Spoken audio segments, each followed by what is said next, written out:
第26章翻谈。10楼的装修风格和我们公司迥异，我们是大而空，人家是高端大气上档次。前台的位置有吧台，还有一个影壁遮住了后面的风景。吧台后面4个字：深圳纵横。前台小姐姐还没下班，女孩很漂亮，身高超过1.7米，亭亭玉立，我却没有心思欣赏，直接道找丁兹。前台小姐姐拨了一个号码，丁总，有位先生。只说一半话，小姐姐把电话放下了，冲着我微笑，我带您过去。进到了公司里面，内部装修把我震惊到了。原来日光大厦的第10层竟然有个空中花园，花园和室内的装修统一到了一起，里面还有水榭假山，几千平米的办公区，加上外面硕大的空中花园，装成的感觉像是置身到了江南的园林之中，特别的美。丁子办公室旁边就是一个8角的小亭子，亭子里面放着根雕的茶盘，精致的茶具收拾的纤尘不染。丁小姐，您不是从事美容行业的？我见到丁子第一话便问。丁子淡淡一笑道，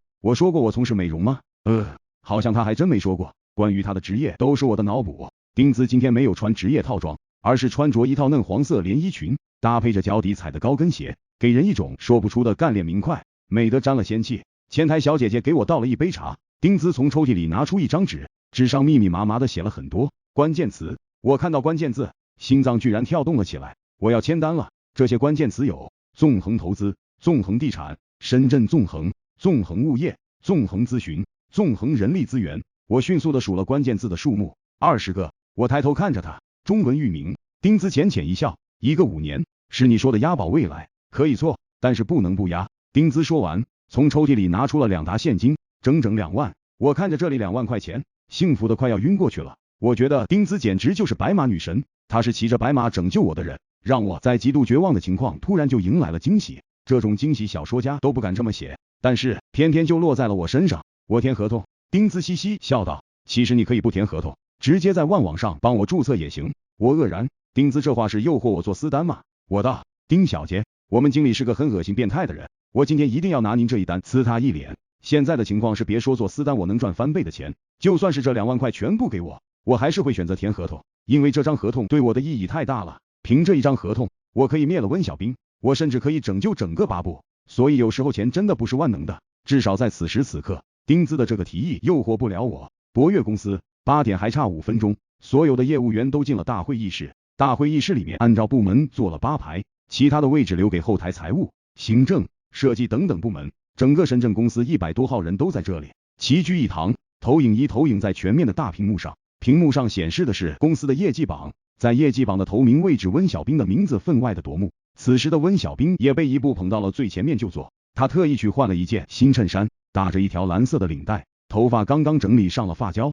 整个人看上去又精神又帅气。他不断的回头和部门的女同事开玩笑，举手投足都彰显出志得意满的自信和骄傲。商务总监周光华走进来，他看了看大屏幕，道，这个数据应该不会有什么变动了吧？小温还是厉害啊，业绩破了10万，这个第一算是当之无愧。温小兵道，周总，数据还有没有变化难讲，但是前3应该是不会有变化了。他说完，站起身来，冲着身后一部的同事喊，兄弟姐妹们，一部这一次又是公司冠军，我们一部的口号是什么？来，跟我一起喊，所向披靡，唯我独尊。一部10几个商务代表齐齐大喊。温小兵用一只手遮挡着耳朵，道，你们刚才的声音太小了，我没有听见。然后一部其他的人在喊，所向披靡，唯我独尊。这一次他们喊的声音更大，地面都在震动，公司所有人的目光都投到他们那边。没办法，这就是深圳公司的商务一部，这个月一部又干了40万的业绩，一个部门占了公司业绩的40%，这样的成绩谁不羡慕？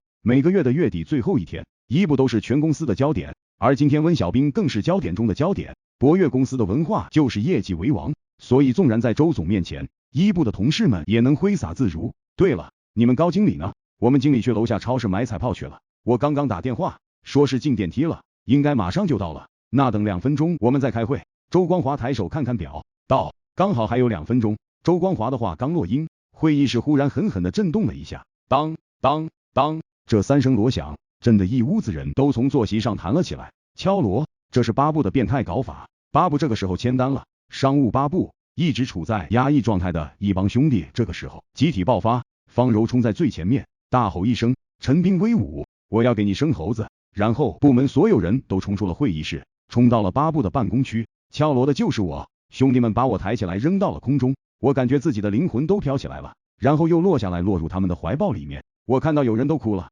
我的内心也非常的激动。我把刚刚拿到的2万块钱一把抓在手里面，将手高高的举到半空中。现在是北京时间7点59分，兄弟们，告诉我这是什么？钱！